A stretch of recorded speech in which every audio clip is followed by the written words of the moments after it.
So glad you're joining us because today our mission is to unpack a stack of, well, highly provocative documents. They offer this blistering, unapologetic critique of Western foreign policy over the last 2 decades. You really do. It's a heavy read. Oh, absolutely. And the Yeah. core thesis across all these sources is a pretty radical one. They make a highly detailed argument that in the modern world, the only true shield of protection for Islamic countries against Western intervention and, regime change is to acquire a nuclear deterrent. Yeah, we really do, because they have an incredibly grim assessment of the global order since 9/11. The foundation of this entire argument rests on a subtle but really massive shift in terminology regarding the United States' global war on terror. Right, they don't even call it that. Exactly. The sources highlight how that campaign has, over 20 years, evolved into what critics and many Muslims now refer to as a global war of terror. The original framing was, ostensibly defensive, a targeted military and intelligence campaign against al-Qaeda and the specific extremists responsible for the 9/11 attacks. But the texts point out that the practical application of this war metastasized way beyond that scope. Wait, let me just ask, are these documents claiming there was some smoke-filled room in Washington where the West actively plotted a grand conspiracy to wage a war of terror against Islam? Because, that sounds like a massive conspiracy theory. I know, it does sound like that. But the texts clarify that it became a war of terror, not necessarily because it was originally designed that way from day one. Yeah. Rather, they argue it became a war of terror in practice because of its inevitable mechanics. Okay, so more about the actual outcome on the ground. Exactly. Over time, the main victims of the shifting military campaigns became ordinary Muslims and sovereign Islamic states, not just the handful of extremists who plotted 9/11. The effect on the ground, the sheer scale of the collateral damage, that is what matters to these critics. And the sources detail the mechanics of that expansion in a really brutal way.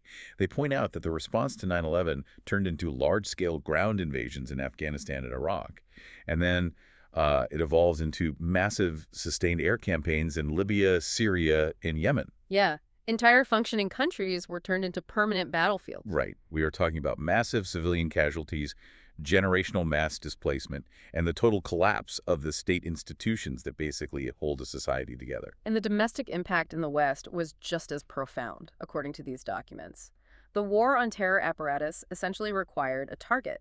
And within Western politics, Muslim identity itself began to be treated as an inherent security risk. Which is just, incredibly alienating. Totally. The authors argue that this framework turned ordinary Muslim populations into what they call suspect communities, entire demographics branded for surveillance, financial monitoring, and profiling, regardless of any actual connection to political violence. So the argument they're making is that the international rule of law was effectively suspended in favor of raw power. The sources even quote the UN Secretary General warning that international law is being replaced by the law of the jungle, where might makes right, and the rules of the UN Charter are basically optional for great powers. Right. It's a complete breakdown of trust. It's like playing a game where the referee keeps changing the rules mid-play to favor one side. Eventually, the other players stop trying to score points fairly. They just bring a baseball bat to the field so the referee leaves them alone. That's a really good way to put it. When overwhelming military power operates without meaningful restraint, sovereignty just becomes a suggestion. The UN Charter becomes just a piece of paper. The authors argue that international law only applies to the weak, while the strong do whatever the military arithmetic allows them to do. But Iraq wasn't the only country watching this play out, which leads to, I think, the next crucial piece of the puzzle here. If the law of the jungle is taking over, what happens when a vulnerable country actually tries to play by the rules? What happens when they try to appease the West, disarm, and comply? It's a great question, and the sources point to two disastrous case studies to answer it: Iraq and Libya. These two examples form the absolute core of their argument against disarmament. So let's look at the mechanics of Iraq first. After the Gulf War in the early 1990s, Saddam Hussein's regime was put under strict UN sanctions, right, and heavy disarmament demands. Right, and the historical record actually shows that Iraq did destroy large quantities of its chemical weapons programs. They allowed UN inspectors broad access under UN Resolution 1441. But the text describes Resolution 1441 not just as a rule, but as an unprecedented blank check for inspectors to look anywhere, anytime. And the trap here is fascinating. The sources argue that Iraq was put in an impossible bureaucratic and psychological situation. Yeah, the US and its allies weren't just asking for inspections to find weapons, they were demanding that Iraq prove a negative. Proving a negative, which is practically impossible. It is virtually impossible in international diplomacy. You have to prove the absolute absence of hidden stockpiles in a country the size of California. Right. It's like an auditor demanding you prove you don't have a secret bank account. You can show them all your known statements, but if they already assume you are lying, the absence of evidence is just treated as proof of a highly sophisticated cover-up. Exactly. Every missing logbook, every locked door at a military base, it all becomes evidence of guilt. It's this endlessly extending test where the bar just keeps moving higher. And, well, we all know how the mechanics of this ended. Colin Powell goes to the UN, presents circumstantial intelligence, declares Iraq is in material breach of the resolutions, and in 2003, the U.S. invades. Saddam is captured and executed, and the entire institutional framework of the country collapses into sectarian warfare. And watching the fall of Baghdad had a profound psychological impact on other leaders in the region, particularly Muammar Gaddafi in Libya. He looked at Saddam's fate and drew a very specific conclusion, didn't he? He really did. He decided he needed to race to the negotiating table before he was next. So in 2003, Gaddafi made a deliberate, strategic pivot to save his regime. He offered the West a comprehensive quid pro quo bargain. He fully complied. We aren't just talking about vague promises. The sources detail the logistics of this disarmament. Gaddafi physically abandoned his nuclear and chemical weapons programs, literally shipping equipment out of the country. Right. He dismantled his long-range ballistic missiles. He settled the long-standing financial dispute over the 1988 Pan Am bombing to clear his international standing. And he opened all his military facilities to foreign inspectors. He effectively handed over the keys. He did. And for a while, the strategy actually seemed to work. The West eased the crippling economic sanctions, diplomatic relations were restored, and Libya was partially reintegrated into the global economy. Yeah, Gaddafi was hailed by Western leaders as this massive non-proliferation success story, the model for how rogue states could come in from the cold. But then fast forward to 2011 and the Arab Spring. Protests erupt in Libya. Gaddafi cracks down violently on his own citizens. And here is where the sources highlight the ultimate betrayal of that 2003 bargain. The UN passes Resolution 1973. On paper, this was a very narrow mandate, just to enforce a no-fly zone to protect civilians in Benghazi. But the sources detail how NATO used that mandate to systematically degrade Libyan military infrastructure. Because the mechanics of enforcing a no-fly zone naturally escalate. I mean, to safely fly your own jets, you first have to bomb anti-air radar installations. And once you do that, you are attacking military bases. Right, it's a slippery slope. Exactly. The mandate suffered massive mission creep until NATO was effectively acting as the close air support for the rebel forces on the ground. The objective shifted from, stop attacking civilians to you must step down from power. So what does this all mean for diplomacy? The dark paradox these sources present is that giving up the very weapons the West feared didn't buy Gaddafi or Saddam any lasting safety. It did the exact opposite. Right. It actually removed the last physical barriers and bargaining chips that might have deterred an invasion. Because Gaddafi had surrendered his weapons of mass destruction years earlier, he had no ultimate deterrent left to stop the NATO bombing campaign. He was eventually captured and killed in Sirte. And today, the documents point out, Libya is a fragmented ruin run by competing militias with rival governments. So the chilling takeaway for leaders in the Muslim world, according to these texts, is that compliance paves the way for destruction. Yes. The lesson they've internalized is that international goodwill is politically fragile. Once a Western coalition decides your regime needs to fall, the bar for acceptable behavior rises until it is impossible to meet. And without a weapon of mass destruction, there is no hard limit on how far that coalition will go. Now, if you're listening to this and thinking, well, Saddam and Gaddafi were brutal dictators who brutalized their own people, why should we care about their regime survival? The documents argue that this isn't about morality at all. Not at all. It is about the cold mechanics of geopolitics and state survival. Since the sources argue that compliance leads straight to a shattered state, they highlight how other nations have sought alternative ways to survive this law of the jungle. And Iran is the primary case study for this alternative approach. Tehran watched the invasions of Iraq and the bombing of Libya very closely. The Iranian leadership understands they are militarily weaker than the United States. Right. They lack the carrier strike groups, the stealth bombers, the global logistical reach of Washington. Exactly. So they don't try to win a conventional brute force fistfight. Instead, they rely on an asymmetric strategy. They attempt to build an economic shield. And that economic shield relies entirely on the mechanics of geography, specifically the Strait of Hormuz. Yes. The Strait of Hormuz is a narrow, highly vulnerable waterway connecting the Persian Gulf to the open ocean, and it is absolutely vital to the global economy. Roughly 1/5 of the world's daily oil consumption and a massive share of the liquefied natural gas that powers economies in Asia and Europe must pass through that choke point every single day. And the sources explain how Tehran leverages this.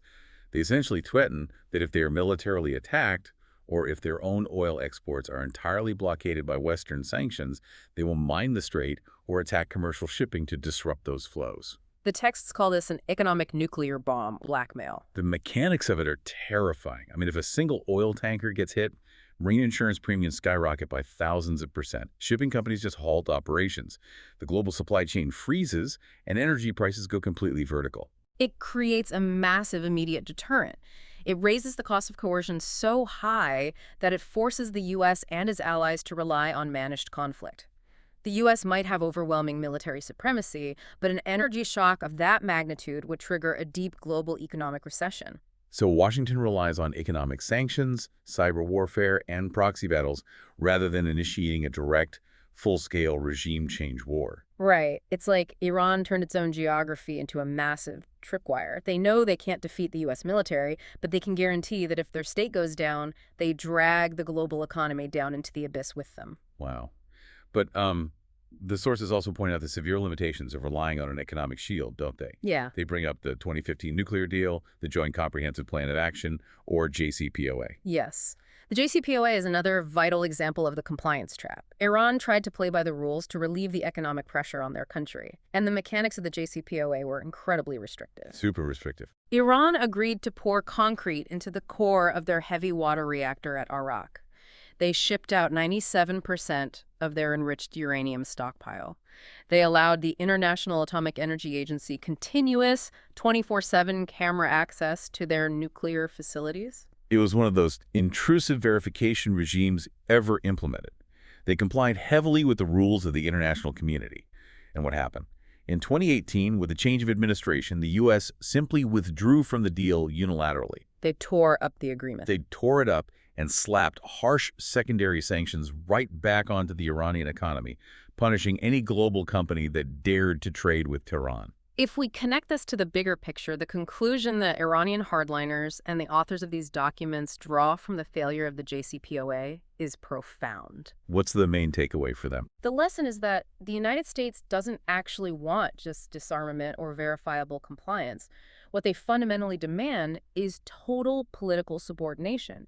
You can open all your facilities to cameras, you can pour concrete into your reactors, and you will still be placed under economic siege. So even with a powerful geographic tripwire, Iran is still bleeding.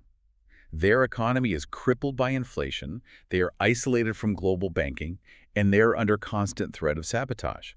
Which brings us to the ultimate, inescapable core thesis of these documents. You did good one. Yeah. The sources argue there is only one absolute guarantee of state safety in the modern era. And to prove it, they point to a very stark comparison outside the Muslim world. The ultimate counterexample to Iraq, Libya, and Iran is North Korea. Here's where it gets really interesting. We'll look at this because North Korea is the exact opposite of Libya's compliance model. They took a completely different path. Pyongyang didn't try to appease the West. They didn't invite inspectors in or negotiate their weapons away. They formally withdrew from the Non-Proliferation Treaty. They openly tested nuclear weapons underground to prove they worked. They basically just flaunted it. Right. They spent decades building a large, survivable arsenal of ballistic missiles and eventually demonstrated the capability to strike the United States mainland. And yet, despite all of that provocation, unlike Iraq and unlike Libya, North Korea has never faced a full-scale U.S. invasion or a NATO bombing campaign. They haven't. And they are one of the most hostile, repressive, and internationally condemned regimes on the planet. But the military arithmetic explains why they are safe from regime change. It's all about the cost. Yes, the credible threat of massive, catastrophic nuclear retaliation against the civilian populations in South Korea, Japan, and the U.S. itself makes the cost of a preemptive war totally intolerable for Washington. The U.S. military could undoubtedly destroy the North Korean regime, but the price would be millions of Allied casualties in a matter of hours. Wait, let me push back on this premise just a little bit, because looking at North Korea is really bleak. They aren't exactly thriving. No, not at all. The country is completely isolated from the global economy. They suffer from chronic food shortages, they have no modern infrastructure, their people are desperately poor. Is the argument in these documents really that this extreme, impoverished isolation is the only viable path forward for Islamic nations? That is the horrifying reality of their logic. The sources clarify this grim position. This is not an argument about economic prosperity or thriving as a nation. It is strictly an argument about basic existential state survival. It's a binary choice for them. Exactly. For the nations analyzing this history, the choice isn't between being a prosperous, integrated democracy or an isolated nuclear state. Based on the outcomes in Baghdad and Tripoli, they believe the actual choice is between isolated survival with a nuclear shield, like North Korea, or utter annihilation, foreign occupation, and state collapse, like Libya and Iraq. When those are your perceived options, isolation looks like a strategic victory. Sadly, yes. That is a remarkably bleak view of the world order. It suggests that diplomacy is essentially dead, or at least completely ineffective for smaller nations. It does, and this raises an important question about the structural nature of the international system itself. The argument presented across these sources that only nuclear weapons can stop the war on Islam isn't framed as some kind of moral triumph. Well, Authors aren't arguing that nuclear weapons are inherently good. It is framed as a tragic, realpolitik necessity. right? It's a symptom of a fundamentally broken system.